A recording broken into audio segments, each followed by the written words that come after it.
యేసు రక్తమే జయం పరిచర్య ప్రైజ్ ద లార్డ్. మే 17వ తేదీ 2025.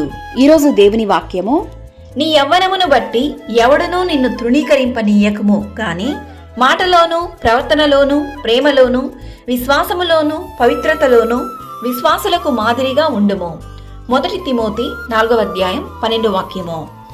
పాపులను రక్షించుటకు క్రీస్తు యేసు లోకమునకు వచ్చినను వాక్యము నమ్మదగినదియు పూర్ణాంగీకారములకు యోగ్యమైనదియు నయ్యున్నది. కావున నీ యవ్వన కాలములో ఎటువంటి పాపం చేయకుండా నీ మాటలోను ప్రవర్తనలోను ప్రేమలోను విశ్వాసములోను పవిత్రతలోను యేసయ్యకు ప్రియమైన బిడ్డగా పరిశుద్ధంగా జీవించుము.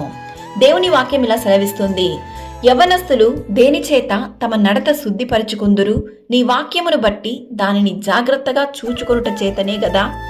నా హృదయంతో నిన్ను వెదికియున్నాను, నన్ను నీ ఆజ్ఞలను విడిచి తిరగనీయకుము. దావీదు కీర్తనకారుడు ఈ విధంగా అంటున్నాడు, నీ ఎదుట నేను పాపము చేయకుండునట్లు నా హృదయములో నీ వాక్యము ఉంచుకొని ఉన్నాను.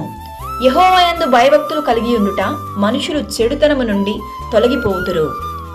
ఈరోజు ఈ వాక్యం వింటున్న ప్రియ దేవుని బిడ్డ, ఈరోజు మొదలుకొని నీలో ఉన్న ప్రతి విధమైన పాపపు అలవాట్లు, రహస్యకరమైనటువంటి పాపాలు, వాటన్నిటిని విడిచి నీ ఆలోచనలో కూడా పరిశుద్ధతను కనబరుచుము.